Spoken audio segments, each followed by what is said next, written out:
यहाँ बच्चे पढ़ रहे हैं, वो सिर्फ एक्वायर्ड डिग्री है, नॉलेज डिग्री नहीं है उनके पास। यानी वो पढ़ लिया, उनके पास डिग्री आ गई, किसी तरीके से उनको मिल गया है, लेकिन उनका नॉलेज जीरो है। ये तो जात का प्रलोभन दिया जाता है, और जब तक जाति व्यवस्था रहेगी तब तक ये प्रदेश कभी भी तरक्की नहीं करेगा। अब जब इलेक्शन नजदीक आता है तो आप घोषणा कर रहे हैं। अब तक आपने टीचरों की बहाली क्यों नहीं करी थी? जब इलेक्शन नजदीक आ रहा है तो क्यों कर रहे हैं? इतने पैसे जो फंड से ये ले रहे हैं, केंद्र से ले रहे हैं, और जीएसटी के माध्यम से जो इनके पास आ रहा है, तो ये कर क्या रहे हैं? तो ये सरकार ने कोई काम किया नहीं है, खाली जब इलेक्शन नजदीक आता है तो वादे और वादे। इसलिए कि वादों का क्या है, वादे तो टूट जाते हैं, और अभी तो ये सिर्फ झांकी है। अभी आगे हम लोग और बड़ी चीजें उनके बारे में बताएंगे कि ये सारे घोटाले घोटाले जो भी घोटाला उन्होंने किया है, ये घोटाले के सारे को राज एक एक करके खोला जाएगा। तो ऐसी पार्टी को जो खाएंगे ना खाने दे वाली पार्टी है, तो उसको तो इनको फौरन बर्खास्त कर देना चाहिए था, पद से हटा देना चाहिए था। उनको बर्दाश्त नहीं हो रहा है कि इलेक्शन नवंबर में हो। उनको लगता है कि अभी इलेक्शन हो जाए, जन स्वराज पार्टी आ जाए। ये स्थिति है गाँव में।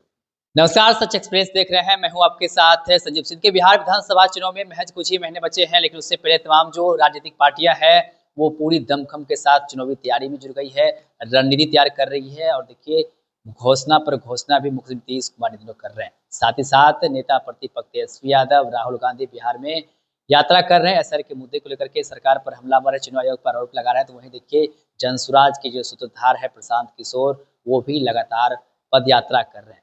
बिहार वासियों से अपील कर रहे हैं कि अपने बच्चों के लिए हमारा समर्थन कीजिए। साथ ही साथ शिक्षा की बात कर रहे हैं, पलायन रोकने की बात कर रहे हैं। तमाम बिंदुओं पर विस्तार से बात करेंगे। हमारे साथ बात करने के लिए जनसुराज से मीडिया प्रभारी है अबेदुर रहमान जी।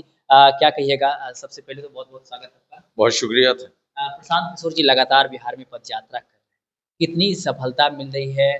क्षेत्र में जनता का कितना प्यार मिल रहा है? जनता का प्यार तो बेइंतहा मिल रहा है। वो जो भीड़ है वही बता रही है। भीड़ इस कदर है कि 3-3 किलोमीटर तक पैदल चल के स्टेज तक पहुंचना पड़ रहा है। इससे आप अंदाज़ा लगा सकते हैं कि अभी तो आगाज़ है, अंजाम होते होते तक पता नहीं कितनी भीड़ आ जाएगी। तो हम लोगों को बहुत अच्छा जन समर्थन लोगों की तरफ से मिल रहा है, और हमें पूर्ण तरीके से उम्मीद है कि इस बार जन स्वराज पार्टी की सरकार बनने जा रही है। जो विजन की बात प्रशांत जी करते हैं कि शिक्षा को लेकर के बात करते हैं, रोजगार को लेकर बात करते हैं, बच्चों को लेकर कहते हैं कि बच्चों को देख करके आप लोग जो है नेता को चुनिए, पलायन रोकने की बात करते हैं। कितना कामयाब हो पाएंगे? क्योंकि चुनाव काफी नजदीक है और बिहार में कहीं ना कहीं जातीय जो समीकरण है उसको लेकर के लोग सोचने लगते हैं। कहीं ना कहीं अंत में जाति पर आ जाता है बिहार की राजनीति। इसको कैसे देखते हैं? देखिए, जो पहला सवाल आपने किया है, इसमें 2-3 सवाल है। जो पहला सवाल है वो ये है कि प्रदेश में जो शिक्षा की व्यवस्था है वो बिल्कुल बदहाल व्यवस्था है, और शिक्षा से ही जुड़ा है। आप जानते हैं कि बिहार के लोग जो पूरे विश्व में जाने जाते हैं, वो इसलिए जाने जाते हैं कि उनकी जो शिक्षा है वो अपने मेहनत से, अपनी शिक्षा से पूरी दुनिया में उन्होंने अपनी जगह बनाई है।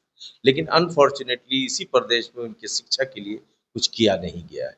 इसलिए हम लोग आते ही सबसे पहले एक अच्छी शिक्षा की व्यवस्था करेंगे। जब प्रदेश में अच्छी शिक्षा की व्यवस्था मिलेगी तो यहाँ से पलायन अपने आप रुक जाएगा। देखिए, पलायन होने की कई वजह, उसमें अगर कोई दरभंगा से पटना अपने बच्चों को पढ़ाने के लिए भी आ रहा है तो इसको भी एक पलायन ही मानिए। वो अपना घर छोड़ के जा रहा, फिर यहाँ से बड़ी तादाद में अच्छी शिक्षा नहीं होने के लिए बड़ी तादाद में लोग दूसरे प्रदेश में जाते हैं पढ़ने के लिए, रोजगार करने के लिए जाते हैं, पढ़ने के लिए जाते हैं। पूरी लोगों को यहाँ पर हर तरीके से हर वर्ग का लोग परेशान है, किसी को भी कोई फायदा कुछ भी नहीं हो रहा है। तो हमारी सबसे पहली प्राथमिकता जो है वो ये है कि यहाँ पर एक क्वालिटी एजुकेशन हम दे सकें। इसलिए कि क्वालिटी एजुकेशन की जरूरत है। यहाँ बच्चे पढ़ रहे हैं, वो सिर्फ एक्वायर्ड डिग्री है, नॉलेज डिग्री नहीं है उनके पास।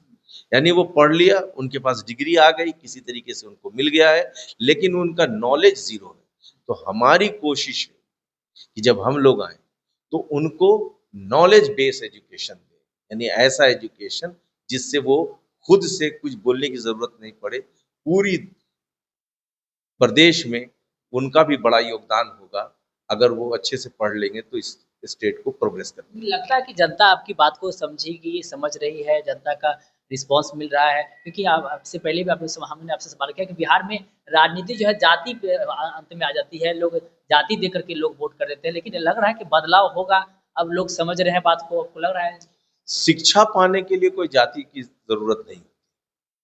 अगर शिक्षा में चेंज करना चाहते हैं, लोगों के जीवन स्तर में चेंज करना चाहते हैं, ये किसकी जरूरत नहीं है।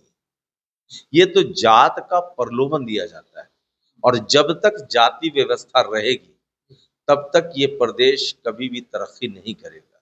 इसलिए नहीं तरक्की करेगा कि अगर हमको अपने मेरिट पे, अपने काम पे वोट नहीं मिलेगा तो हमको हमेशा अपने जात पे भरोसा रहेगा कि मेरे गलत काम को भी जात सपोर्ट करेगा, तो राज्य का प्रोग्रेस कभी भी नहीं होगा। अगर यहाँ की जनता ये चाहती है कि राज्य का प्रोग्रेस हो, तो जनता को इस जात पात से बाहर निकल कर के वोट करना पड़ेगा। जब तक वो जात के बंधन में बने रहेंगे, ये प्रदेश तरक्की नहीं कर पाएगा। इसलिए मेरी जनता से भी, आपके माध्यम से जनता से ही अपील है कि आप जात के बंधन से निकलिए और मुद्दे पर, जो आपके लिए मुद्दा उठाया जा रहा है, उस मुद्दे को सपोर्ट कीजिए। अगर हम कह रहे हैं, हम नहीं बोल रहे हैं कि आप मेरे को वोट दीजिए, लेकिन मैं ये कह रहा हूं कि अगर जो मेरे मुद्दे हैं आपको लगता है कि हाँ अच्छी शिक्षा होनी चाहिए, अच्छी चिकित्सा होनी चाहिए, प्रदेश में अच्छा इंडस्ट्री लगनी चाहिए, यहाँ पर पलायन रुकना चाहिए, बुजुर्गों के साथ उनका पेंशन मिलना चाहिए, अच्छे मिनिमम वेज इंटरेस्ट पर ऋण मिले, ये सारी चीजें अगर कोई भी आदमी चाहता है और साफ सुथरे स्वच्छ लोग आए, मैं ये कर, अगर आपको लगता है कि ये सब चीज होना चाहिए तो आप हमको वोट करिए। हम यही तो कह रहे हैं, जात से निकल के हर, इसमें से कोई भी चीजें ऐसी नहीं कही जिसको कोई आदमी इनकार कर सकता है। तो जात की बातें पहले हो रही थी, पहले ये सारी बातें नहीं कही जा रही, अब मैं ये बात कह रहा हूँ। आप यकीन जानिए कि लोगों को यकीन आ रहा है और वो बड़ी तादाद में हम लोगों के साथ जुड़ रहे हैं। तो चुनाव से पहले मुख्यमंत्री नीतीश कुमार जी इधर घोषणा पर घोषणा कर रहे हैं। आरक्षण को लेकर के आपने सुना होगा कि 35% आरक्षण की बात जो है नीतीश कुमार ने की है कि सभी सरकारी नौकरी में बिहार की महिलाओं को 35% आरक्षण मिलेगी। 125 यूनिट बिजली जो है वो फ्री कर दिए हैं। 25 से 30 1 करोड़ लोगों को रोजगार और नौकरी देने की बात कर रहे हैं। ये तमाम जो घोषणाएं लगातार कर रहे हैं, इस घोषणा को आप कैसे देख रहे हैं? ये सारी चीजें इलेक्शन के लिए झुंझुना है। नीतीश कुमार 2 डिकेड से यहाँ के चीफ मिनिस्टर, तो उनसे पहला सवाल ये है कि 2 डिकेड से आपने किया क्या? अब जब इलेक्शन नजदीक आता है तो आप घोषणा कर रहे हैं। अब तक आपने टीचरों की बहाली क्यों नहीं करी थी? जब इलेक्शन नजदीक आ रहा है तो क्यों कर रहे हैं? क्योंकि ये बात आप जान लीजिए कि यहाँ अभी भी टीचरों की कमी है। जो स्टूडेंट टीचर रेशियो होता है ना, उसमें बिहार बहुत पिछड़ा हुआ है। तो सरकार रोजगार योजनाएं जो भी बना रहा है, और इसके अलावा जितने भी प्रोमिसेस हैं, चाहे आप 125 यूनिट बिजली देना आप चाह रहे हैं, या आप पहले से कर देते। और 125 यूनिट बिजली क्या है? ये एक तरह का भ्रम है, इसको समझ लीजिए आप। इसलिए कि ये एक भ्रम है। 125 यूनिट बिजली बहुत कम घरों में यूज होता होगा, समझ रहे हैं ना?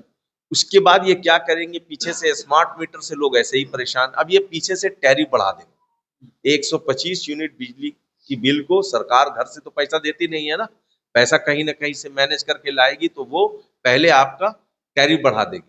तो इससे आम जनता को, जैसे ही आपका 125 यूनिट से ज्यादा बढ़ेगा, वो 2 रुपया 1 रुपया टैरिफ बढ़ा देगा, तो आपसे ज्यादा इलेक्ट्रिक का बिल वसूलने लगेगा। जनता को यह बात समझ में आना चाहिए कि ये सारी लोक लुभावन चीजें, जिससे जनता को कोई भला नहीं होना। क्यों नहीं यहाँ की सरकार ने बहुत अच्छी चिकित्सा की व्यवस्था की? सरकार ने कोई यहाँ पर मेडिकल कॉलेज बनाया हो, कोई बहुत अच्छे हॉस्पिटल बनाए स्टेट गवर्नमेंट के, तो वो बताए। सरकार ने यहाँ पर कोई यूनिवर्सिटी बनाई हो? इतने पैसे जो फंड से ये ले रहे हैं, केंद्र से ले रहे हैं, और जीएसटी के माध्यम से जो इनके पास आ रहा है, तो ये कर क्या रहे हैं? आपने 20 सालों में क्या किया? कोई आजादी हुए में 75 ही साल हुआ है, कोई 500 साल नहीं हुआ है। उसमें 75 साल में 20 साल आप से ज्यादा आप जो है सरकार में हैं। तो 20 सालों में क्या किया आपने? 20 साल में, और अब दुनिया तो तेजी से तरक्की कर रही है ना, पहले के जैसा नहीं है। अब का 20 साल बहुत इंपॉर्टेंट रखता है, माने रखता है। तो ये सरकार ने कोई काम किया नहीं है, खाली जब इलेक्शन नजदीक आता है तो वादे और वादे, इसलिए कि वादों का क्या है, वादे तो टूट जाते। आसमान की बुलंदी से उतर आओ, मुझे जमी के मसाइल पे बात करनी। तुम आज न बताओ कि क्या कर रहे हो, 20 साल के बाद तुम क्या करोगे, कौन जीता है तेरे जुल्फ के सर होने तक, आज की चीजें आप बता नहीं रहे हैं कि हम आगे की योजना करेंगे। 20 सालों में किया उसका जवाब दीजिए। अभी आपने स्वास्थ्य व्यवस्था को लेकर भी कहा और शिक्षा को लेकर बात, मेडिकल कॉलेज को लेकर, तो एक सवाल ध्यान में आया कि आपके नेता जो है उन्होंने एक बड़ा आरोप मंगल पांडे पर लगाया कि एक ही कंपनी से किस आधार पर 100 करोड़ रुपए दे करके लगभग 450 एम्बुलेंस खरीदे, और इसका जवाब दिया जो है मंगल पांडे जी अभी तक तो नहीं दिए हैं।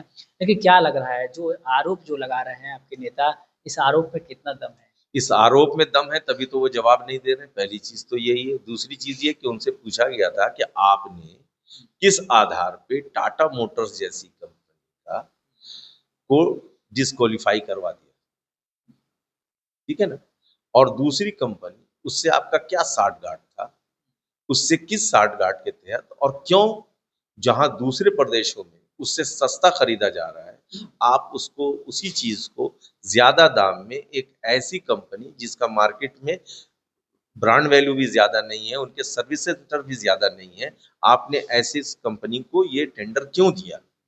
उसका कोई जवाब वो नहीं दे रहे हैं, इसलिए कि उनके पास जवाब है नहीं।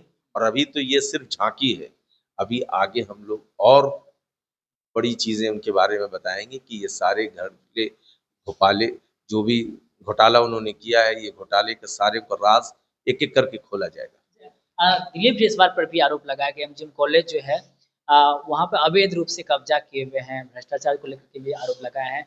उसका भी कोई सटीक जवाब नहीं दिए हैं। मंगल पांडे भी जवाब नहीं दे रहे हैं, दिलीप जायसवाल भी जवाब नहीं दे रहे हैं। क्या लग रहा है कि प्रशासनिक सोचे की बात को लोग सुन नहीं रहे हैं या इग्नोर कर रहे हैं?